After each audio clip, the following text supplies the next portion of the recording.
ભરૂચના Amod national highway 64 ઉપર સતત અકસ્માતો બની રહ્યા છે જે અને લોકોના જીવને જોખમ ઊભું થઈ રહ્યું છે। રોડ પર ખાડા, ગટર અને ઊંડપાયેલા ઈંટના કારણે વાહન ચાલકો માટે સંભાળવું મુશ્કેલ બની રહ્યું છે। છેલ્લા દિવસોમાં એક ઈંટ ભરેલી ટ્રક ગટર પર ખાબકી ત્યારે મોટી જાનહાનિ ટળી હતી, પરંતુ દર્દનાક સ્થિતિ હજુ યથાવત છે। અહીં 2 કિલોમીટર વિસ્તાર જ લોકોને સતત જોખમમાં મૂકતો મોતનો માર્ગ બની ગયો છે। સ્થાનિક તંત્ર અને રાજકારણની નિષ્ફળતા, અયોગ્ય આયોજન અને બેદરકારીની અસર ખેડૂતો, વાહન ચાલકો અને સામાન્ય નાગરિકો સહન કરી રહ્યા છે।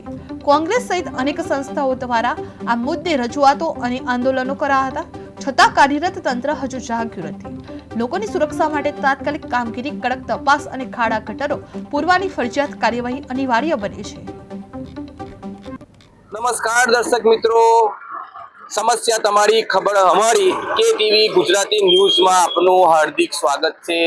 દર્શક મિત્રો, આજે સવારમાં ઈંટ ભરેલી ટ્રક જે નેશનલ હાઈવે 64 સૌથી પહેલા તો વાત કરીએ કે જે 20 કરોડ રૂપિયાની માતબર રકમથી આ હાઈવે બનાવવામાં આવ્યો હતો। તે હાઈવે સૌથી પહેલા 13 કરોડ રૂપિયાના ખર્ચે બનાવવામાં આવ્યો હતો, તે 13 મહિના પણ નથી ટકી શક્યો।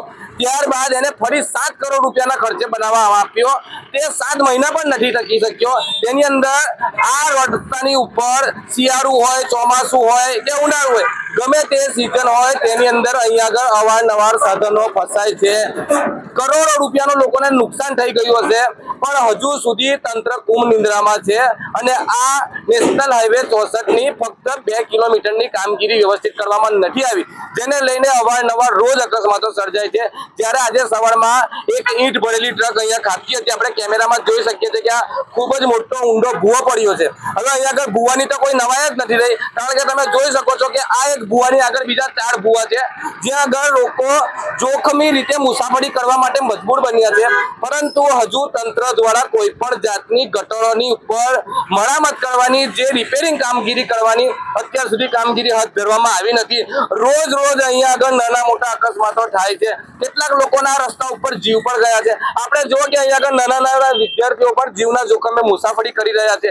બીજી બાજુ જોવા જઈએ તો આ જે ગટર છે તે તમે જુઓ કે કેટલી ખરાબ અને તકલાદી કામગીરી હશે કે આની ઉપર ટ્રકનું ટાયર પડતાની સાથે જ અહીંયા આગળ ટ્રક બેસી ગઈ હતી।